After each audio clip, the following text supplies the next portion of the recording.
Pak Haris yang sedari tadi berada di dalam pondok, dia ini langsung terbangun, berdiri, kemudian dia mengambil golok yang ada di sampingnya.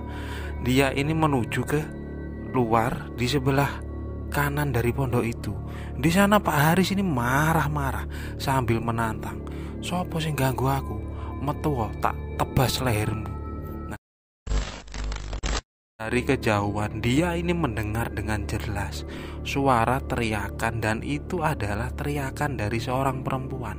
Walaupun suaranya itu sangat jauh, tapi terdengar sangat jelas sekali. Nah, Pak Hardi mencoba menepis semua ketakutan dan dia mencoba untuk tidur.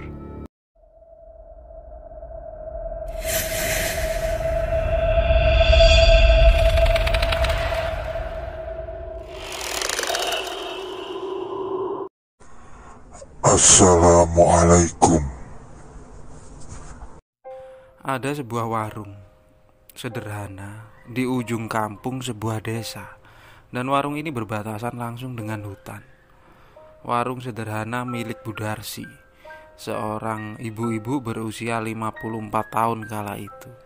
Beliau ini menjual minuman keras tradisional berasal dari fermentasi beras ketan, dan biasa disebut oleh orang-orang di tempat itu arak.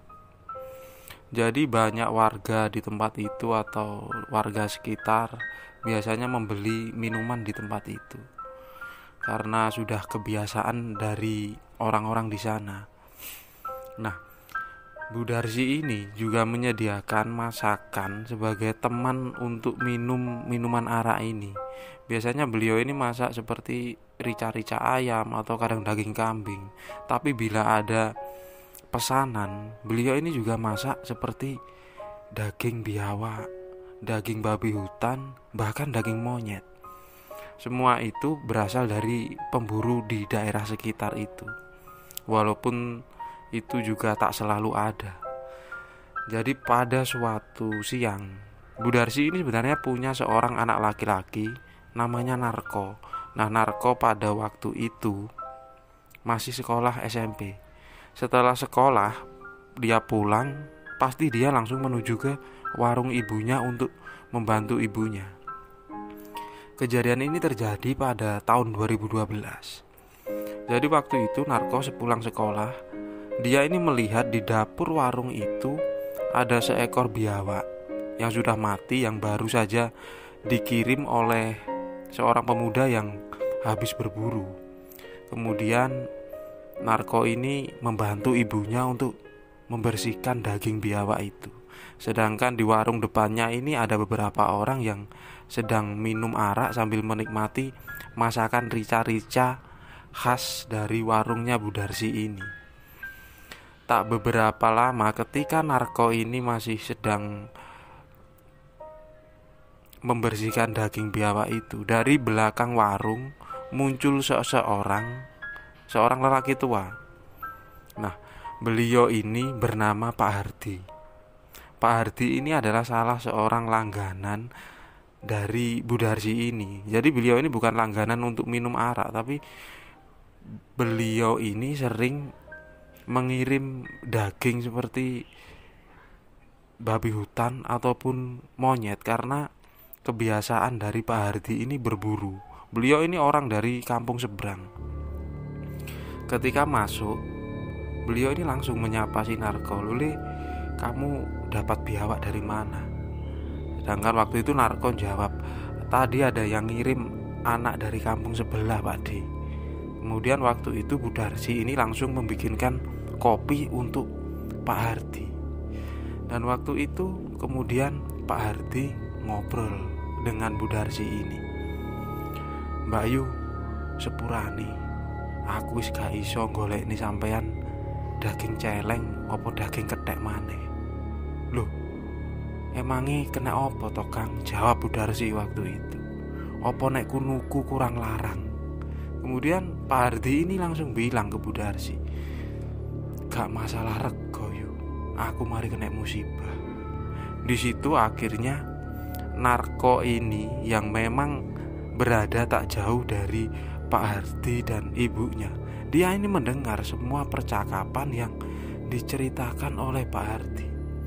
Jadi waktu itu Pak Hardi menceritakan sebuah kisah pengalaman yang baru saja beliau alami beberapa hari yang lalu. Pak Hardi ini sehari-hari beliau bekerja sebagai petani dan pekebun di kampungnya. Tapi jika beliau memiliki waktu senggang, beliau ini selalu berburu karena itu merupakan hobi atau kebiasaannya sejak muda yang lalu. Berhubung kampungnya ini juga tak jauh dari hutan, tempat di mana banyak sekali hewan-hewan liar di sana, termasuk seperti monyet dan babi hutan yang merupakan hama dari tanaman-tanaman penduduk sekitar. Jadi waktu itu di sana itu diperbolehkan untuk berburu babi hutan dan kera karena mereka ini populasinya terlalu banyak dan sering merusak tanaman dari penduduk sekitar itu. Nah, pada suatu hari Pak Hardi ini mengajak adiknya, namanya Pak Haris, selisih umur mereka 10 tahun. Jadi mereka ini berangkat untuk berburu. Jam 9 pagi Pak Hardi dan Pak Haris ini berangkat. Mereka membawa perlengkapan atau peralatan seadanya seperti bekal dan golok, dan salah satu senjata yang selalu digunakan oleh Pak Hardi adalah senapan angin. Kemudian mereka berjalan kaki menuju ke hutan.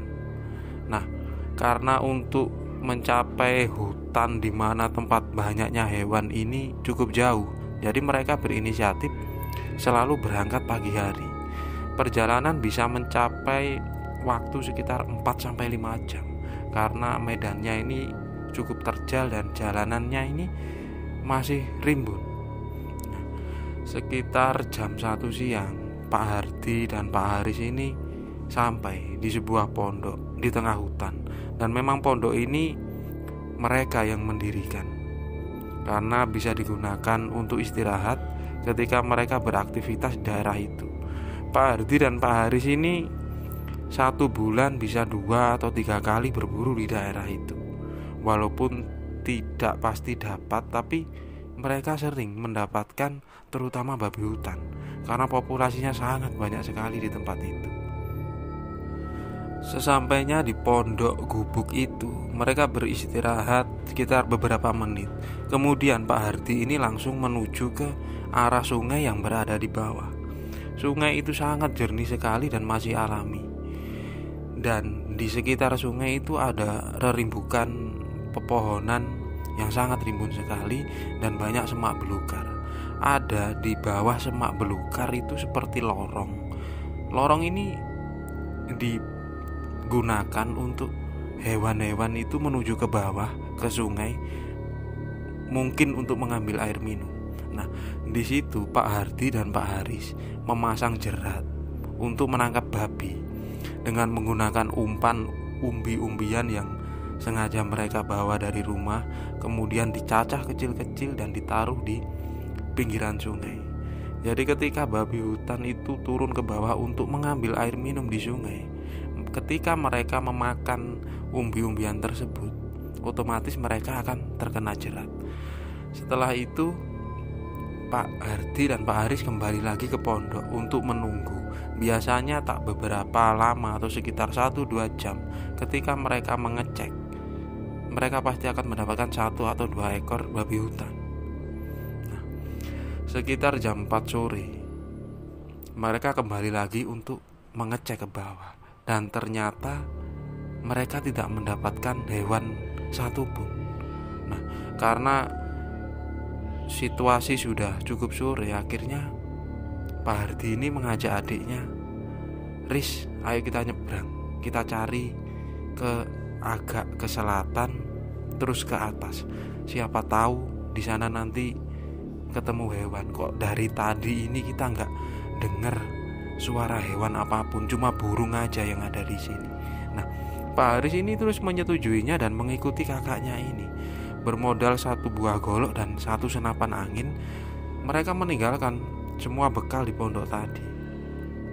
Kemudian mereka berjalan menuju ke arah selatan dan menanjak ke atas. Sekitar setengah jam perjalanan, tiba-tiba Pak Haris ini mendengar suara ramai sekali. Nah, itu adalah suara monyet yang mereka ini memang bergerombol. Nah, ada perasaan sedikit lega.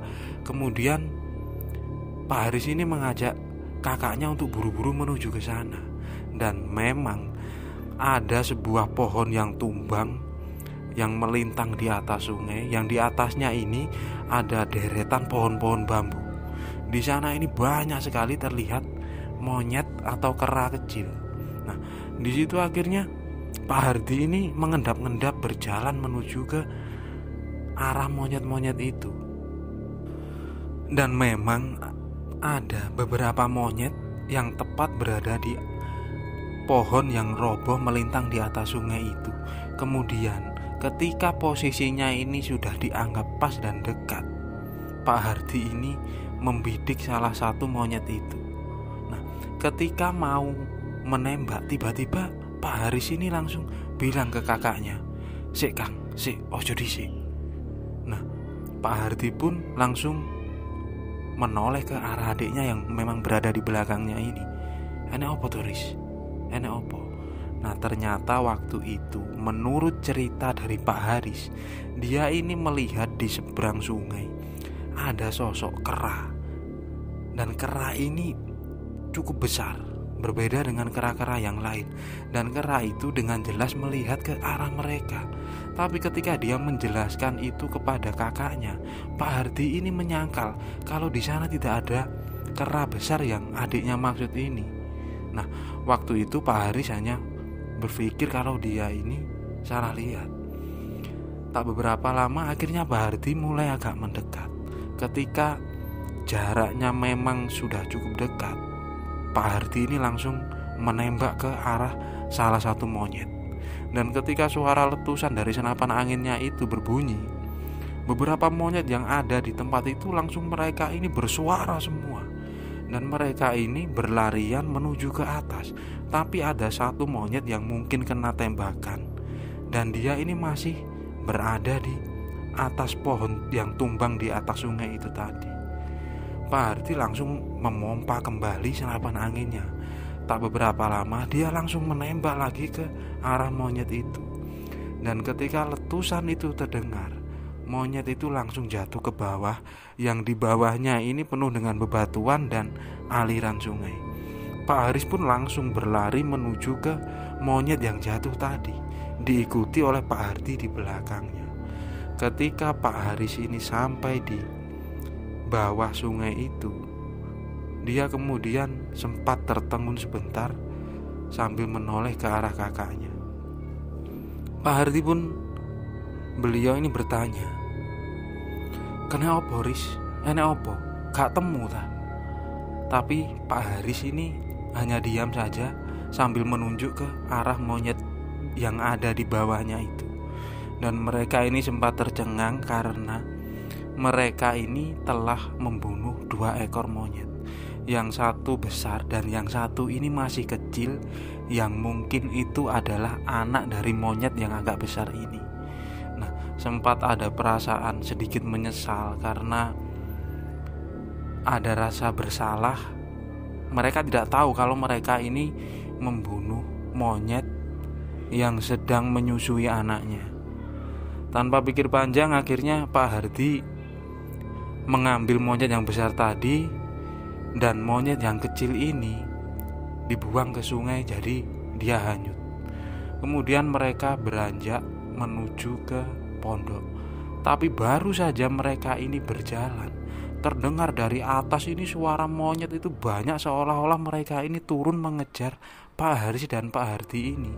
Nah, Pak Haris ini ada perasaan takut, terus bilang ke kakaknya, "Ayo Kang, cepet, ayo Kang, cepet." Ketika mereka berjalan arah turun, kemudian agak berlari menuju ke pondok, suara itu mulai hilang perlahan. Tapi mereka sampai di pondok ini sudah menjelang malam. Pak Haris sempat bilang kepada kakaknya, "Ayo Kang, kita pulang." Tapi Pak Hardi ini bilang nggak bisa, karena perjalanan pulang ini cukup jauh dan jalanannya ini susah, apalagi mereka tidak membawa pencahayaan seperti senter. Padahal seperti biasanya Pak Haris ini sudah mengerti kalau mereka selalu menginap kalau mereka sedang berburu di tempat itu. Sesampainya di tempat itu, akhirnya monyetnya ini dimasukkan ke sebuah karung. Di situ Pak Hardi bilang kepada adiknya, lumayan ini besok sama Bu Darsi bisa dibeli 250.000. Cukup banyak untuk ukuran uang pada waktu itu. Nah, karena situasi sudah menjelang malam, akhirnya mereka membuat perapian dan sekedar memasak. Sekitar jam 8 atau jam 9 malam, mereka ini sudah mulai memasang seperti jaring di sekeliling pondok itu untuk menjaga mereka supaya nyamuk ini tidak masuk. Dan kemudian Pak Hardi ini beristirahat di dalam, sedangkan Pak Haris ini berada di luar. Nah, sekitar jam 11 malam, menurut cerita dari Pak Haris, dia ini memang dari tadi sudah ketiduran tepat di depan api unggun itu. Dan sedangkan Pak Hardi di dalam pondok, dia ini juga sudah ketiduran. Nah, tiba-tiba dari arah sebelah utara itu berembus angin ini cukup kencang. Dia berpikir apa ini mau hujan. Tapi ketika dia melihat ke arah langit, langitnya ini kok cerah. Tapi angin itu terus berembus dan cenderung sangat keras sekali. Sampai pada akhirnya dia membangunkan kakaknya karena ada perasaan takut. Ketika Pak Hardi ini juga bangun, tiba-tiba pondok mereka yang sedang mereka tempati itu seperti dilempari dahan-dahan kering. Nah, dia ini berpikir apa ini gara-gara angin jadi banyak dahan kering ini berjatuhan. Tapi tak beberapa lama ada sesuatu yang aneh. Api unggun yang tepat berada di depan pondok mereka yang penuh dengan kayu bakar, jadi apinya ini cukup besar, tiba-tiba semakin lama semakin redup dan kemudian api itu mati. Suasana mencekam pada waktu itu, yang sedari tadi masih ada suara binatang-binatang malam di hutan. Tiba-tiba seolah-olah mereka ini hilang. Hanya ada suara angin dan kondisi pada saat itu sangat gelap sekali. Nah, Pak Hardi ini mencoba menghidupkan kembali api yang ada di depan pondok mereka. Dan tak beberapa lama terdengar suara langkah kaki, dan langkah kaki itu tak jauh dari pondok mereka ini. Pak Haris dan Pak Hardi saling memandang. Dan kemudian tiba-tiba ada satu batang kayu yang cukup besar, yang entah sepertinya ini disengaja dilempar ke arah pondok mereka. Pak Haris yang sedari tadi berada di dalam pondok, dia ini langsung terbangun, berdiri. Kemudian dia mengambil golok yang ada di sampingnya. Dia ini menuju ke luar di sebelah kanan dari pondok itu. Di sana Pak Haris ini marah-marah sambil menantang. Sopo sing ganggu aku? Metu tak tebas lehermu. Nah, tak beberapa lama Pak Hardi ini yang masih mencoba menghidupkan api itu, dia ini mau menegur adiknya karena dia takut ini hutan, apalagi malam hari. Jangan sampai kamu ngomong aneh-aneh. Tapi sebelum Pak Hardi ini bilang itu ke adiknya, tiba-tiba Pak Haris ini langsung tersungkur. Nah, Pak Hardi panik. Kemudian dia menuju ke adiknya yang sudah tersungkur di atas tanah, sambil bertanya kepada adiknya, "Kena opo risawakmu? Kena opo?" Nah, waktu itu Pak Haris ini cuma bilang, "Ada yang mukul aku, Kang." Kemudian Pak Haris ini dibawa menuju ke pondok. Di situ Pak Hardi yang memang sudah senior dan pengalamannya cukup banyak, sudah keluar masuk di hutan itu. Bahkan dia ini sempat ingat ada cerita kalau hutan di tempat itu ada penunggunya. Akhirnya dia merebahkan adiknya ini di dalam pondok. Kemudian Pak Hardi ini keluar lagi.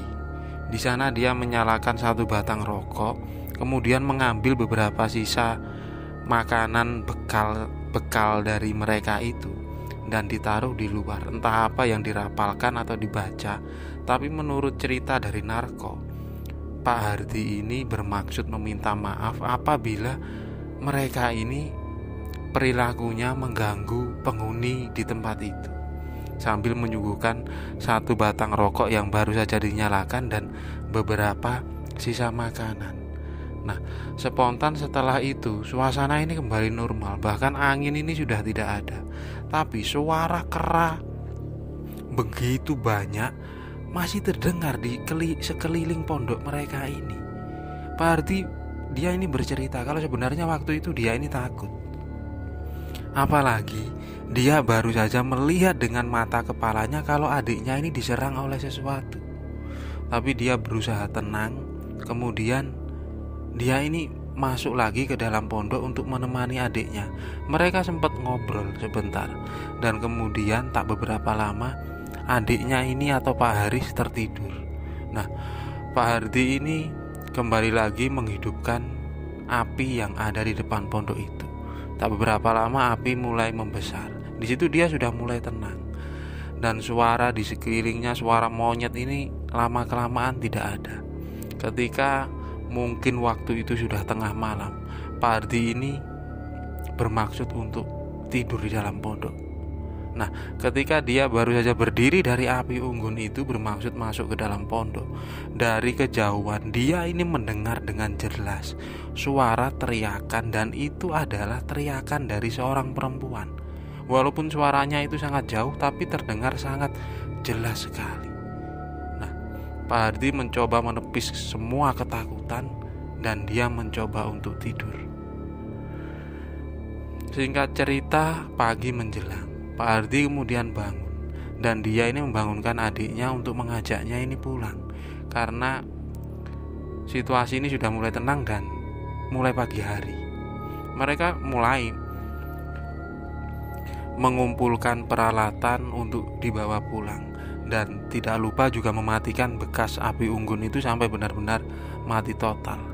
Ketika sudah mau beranjak pulang, Pak Hardi ini bermaksud mengambil kera atau monyet yang hasil berburu kemarin yang berada di sebuah karung yang diikat dan ditaruh di sebuah dahan pohon di samping pondok itu. Tetapi mereka ini tiba-tiba heran karena monyet yang kemarin mereka taruh di tempat itu sudah hilang dan benar-benar tidak ada. Padahal tidak ada bekas kalau karungnya ini robek atau ikatannya ini dilepas.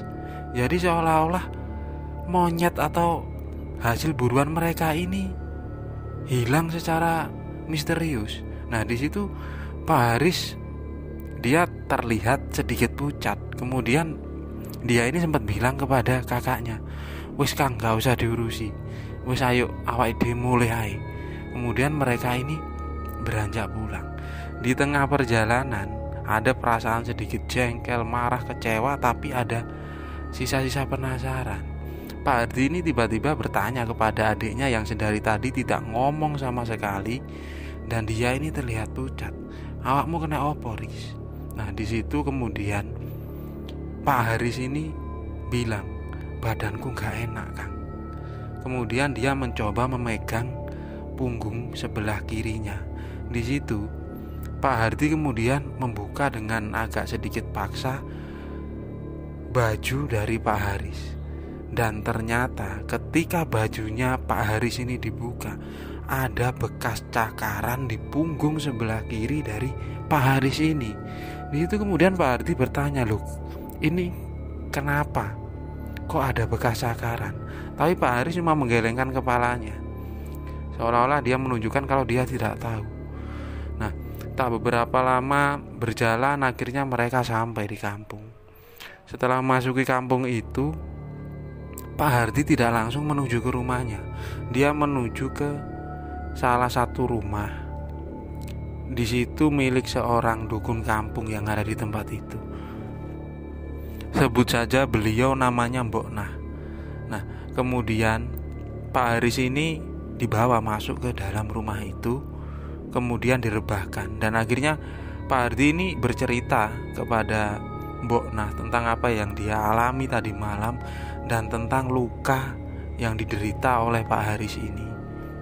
Spontan setelah mengetahui kejadian itu, Mbok Nah ini menyuruh Pak Hardi untuk mencari satu genggam rumput alang-alang yang dicabut bersama akar-akarnya. Nah, setelah itu Pak Hardi ini mencari dan akhirnya dia kembali dengan membawa segenggam rumput ilalang. Nah, akar dari ilalang itu kemudian ditumbuk dan kemudian dioleskan ke bekas cakaran yang ada di punggung kiri dari Pak Haris itu. Yang anehnya, cakaran itu sudah mulai membiru, seperti seolah-olah itu ada racunnya. Tapi Mbok Nah dengan pelan terus membalur dan memijat-mijat punggung dari Pak Haris. Nah, setelah itu di sore harinya Pak Haris ini sudah mulai enakan, dan yang aneh, bekas cakaran itu sudah mulai memudar hanya seperti luka biasa. Menurut cerita dari Mbok Nah, itu merupakan luka dari makhluk gaib. Jadi bukan dari binatang atau bekas dia seumpamanya Pak Haris ini terjatuh di hutan tadi. Nah, sejak saat itu Pak Haris dan Pak Hardi ini, mereka ini merasa trauma dan benar-benar tidak berani lagi untuk berburu di tempat itu.